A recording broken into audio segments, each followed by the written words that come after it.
yang ada di Pos Satpam Komplek Duren 3. Namun terdakwa hanya menerima DVR CCTV dari saksi Irfan Widianto sehingga dalil jaksa penuntut umum yang menyatakan diganti dengan yang baru yang dilakukan oleh terdakwa adalah dalil yang tidak berdasar dan sangat menyesatkan.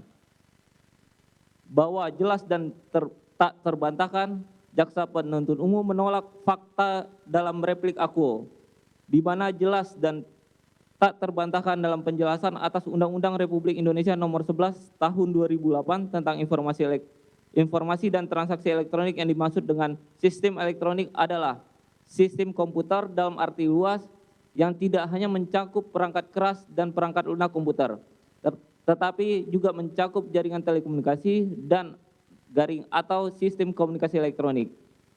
Maka kami menjadi heran apabila jaksa penuntut umum selaku aparat penegak hukum masih berpendapat terkait arti sistem elektronik di luar dari apa yang telah dijelaskan oleh undang-undang dan tafsirkan yang tidak sesuai dengan makna serta tujuan undang-undang ITE dibuat. Maka dengan demikian kami menyadari bahwa jaksa penuntut umum tidak memahami secara menyeluruh unsur-unsur pasal 33 UU ITE.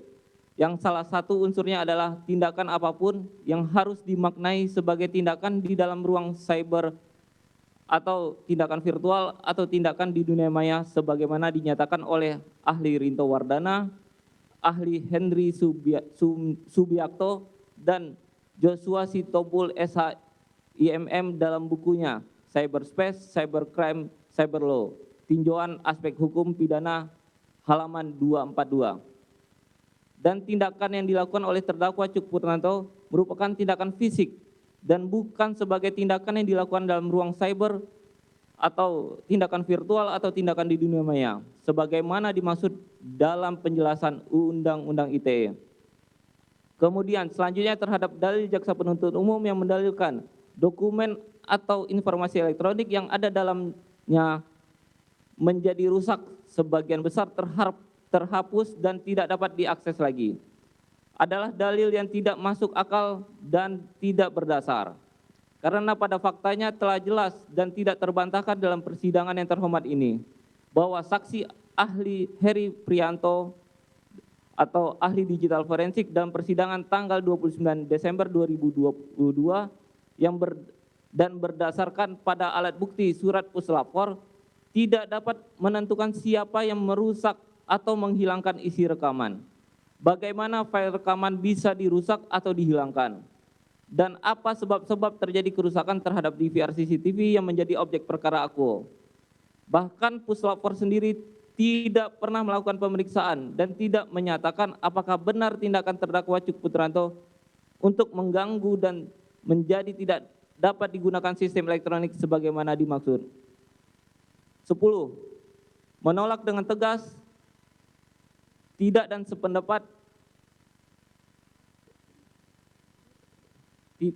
dengan replik jaksa penuntut umum dalam poin 10 halaman 17 yang mendalilkan sebagai berikut.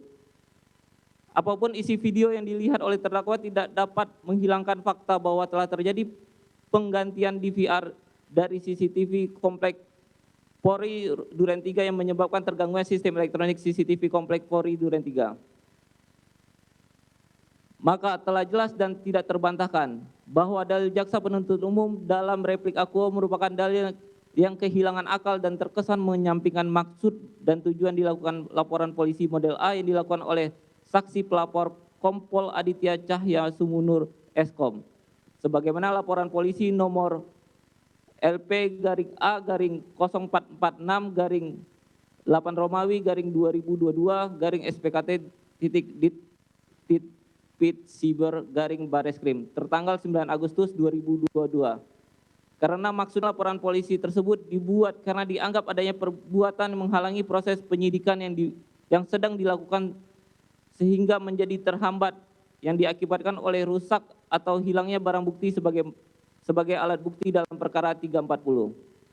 Dan bahkan dalam persidangan telah terungkap bahwa saksi pelapor Kompol Aditya Cahya Sumunur Eskom dalam persidangan tanggal 24 November 2022 tidak meminta tanda terima penyerahan barang bukti puslapor dari Polres Jakarta Selatan dan tidak mengetahui dasar pemeriksaan barang bukti DVR CCTV di puslapor sejak tanggal 14 Juli sampai dengan tanggal 28 Juli 2022.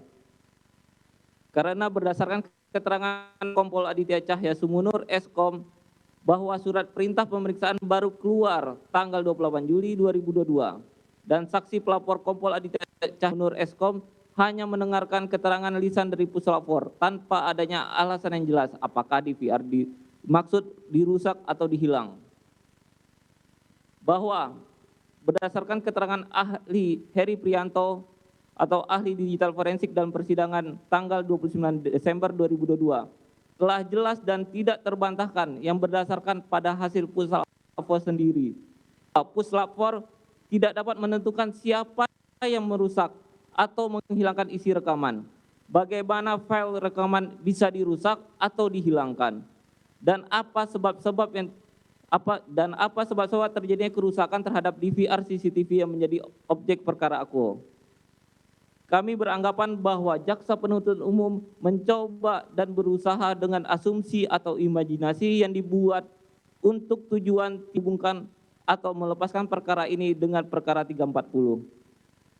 Dengan cara mengarahkan suatu perbuatan fisik, dalam hal ini memindahkan DVR CCTV atau tidak mengkaitkan dengan perkara 340, agar terdakwa telah memenuhi unsur melakukan tindakan apapun yang mengakibatkan sistem elektronik yaitu DVR CCTV terganggu sebagaimana telah diatur dalam pasal 33 UU ITE. Oleh karena itu, jaksa penuntut umum tidak memahami secara menyeluruh unsur-unsur pasal 33 UU ITE yang salah satu unsurnya tindakan apapun harus dimaknai sebagai tindakan yang harus terjadi di dalam ruang cyber atau tindakan virtual atau tindakan di dunia maya. Sebagaimana dinyatakan oleh ahli Rinto Wardana, ahli Heri Subiakto, dan Joshua Sitopul SHIMM dalam bukunya Cyberspace, Cybercrimes, Cyber Law, Tinjauan Aspek Hukum Pidana, halaman 242. 11. Menolak dengan tegas dan tidak sependapat dengan replik jaksa penuntut umum dalam poin 11 halaman 17 sampai dengan halaman 18 jawaban yang mendalilkan sebagai berikut. Sekalipun ancaman kata-kata dari saksi Ferdi Sambo SH MH yang mengatakan kalau sampai bocor terkait isi DVR CCTV yang telah dilihat oleh terdakwa Cuk Putranto SIK maupun yang lainnya seharusnya mengambil langkah hukum, yaitu menceritakan keadaan sebenarnya kepada yang berwajib dan bukan malah saling meyakinkan dengan mempertanyakan kepada saksi Baikuni SIK dengan berkata, yakin bang? Saksi Baikuni SIK menjawab, perintahkan. Saksinya Karopaminal. Saksi Baikuni Wibowo SIK menyampaikan, bang minta waktu untuk backup file pribadi di laptop saya sebelum diformat. Bahwa sangat terlihat jelas jaksa penuntut umum tidak cermat atau tidak jeli terhadap dakwaan dan tuntutannya, serta tetap mempertahankan dan menolak fakta persidangan atau melawan fakta yang sudah diketahui umum. Karena sidang perkara diikuti oleh masyarakat luas, walaupun dalam bentuk tidak disiarkan langsung, namun semua fakta sidang tetap merupakan fakta yang sulit untuk dipungkiri dan tidak boleh dikesampingkan yang hanya berdasarkan pada asumsi dan imajinasi. Hal tersebut kami tanggapi sebagaimana telah terungkap dalam persidangan. A. Bahwa yang menyampaikan untuk meneruskan perintah saksi Ferdi Sambo terkait tidak boleh membocorkan adalah saksi Arif Rahman Arifin, bukan saksi Baikuni Wibowo. B. Bahwa yang mempertanyakan atas meneruskan perintah saksi Ferdi Sambo tersebut adalah saksi Baikuni Wibowo, bukan terdakwa Cuk Putranto. C. Bahwa keadaan ini maksud jaksa penuntut umum tidak jelas apakah terkait dengan peristiwa kedatangan Ferdi Sambo dan almarhum Joshua masih terlihat atau peristiwa yang terjadi di dalam rumah Duren 3 nomor 46.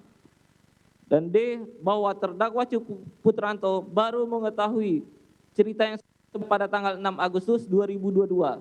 Sehingga bagaimana mungkin terdakwa Cuk Putranto dapat menceritakan keadaan sebenarnya yang kepada yang berwajib sebelum tanggal 6 Agustus 2022. Jaksa penuntut umum tidak mau mengakui fakta bahwa dalam kurun waktu tersebut keadaan terdakwa Cuk Putranto menjadi kebingungan. Namun kebingungan terdakwa Cuk Putranto hanya sebatas apakah saksi Ferdi Sambo tiba tembak-menembak sesama ajudan belum terjadi atau sudah terjadi. Tidak ada terbesit satu pikiran pun bahwa peristiwanya adalah penembakan terhadap almarhum Joshua. Dikarenakan terdakwa Cepu Putrato begitu diyakinkan bahwa peristiwa tersebut adalah tembak-menembak.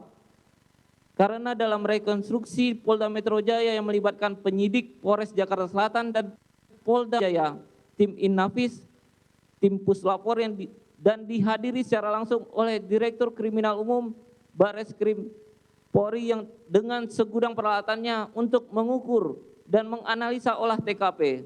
Dan kesimpulannya pada saat itu adalah benar telah terjadi peristiwa tembak-menembak antar ajudan di rumah saksi Ferdi Sambo. Maka pada saat sudah ada pengakuan dari Barada Eliezer, Ricky Rizal, Kuat Maruf dan saksi Ferdi Sambo sendiri dalam kurun waktu tanggal 5 sampai 8 Agustus 2022. Sebelum adanya laporan polisi perkara ini yaitu tanggal 9 Agustus 2022, terdakwa Cepu Putrato pada tanggal 7 Agustus 2022 dengan itikat baik telah menceritakan, menjelaskan dan mempresentasikan isi rekaman video yang ditontonnya kepada tim sus. Jikalau sejak awal terdakwa Cepu Putrato dianggap mengambil peran dalam menutupi peristiwa sebenarnya dan berkomplot dengan bersama saksi Ferdi Sambo.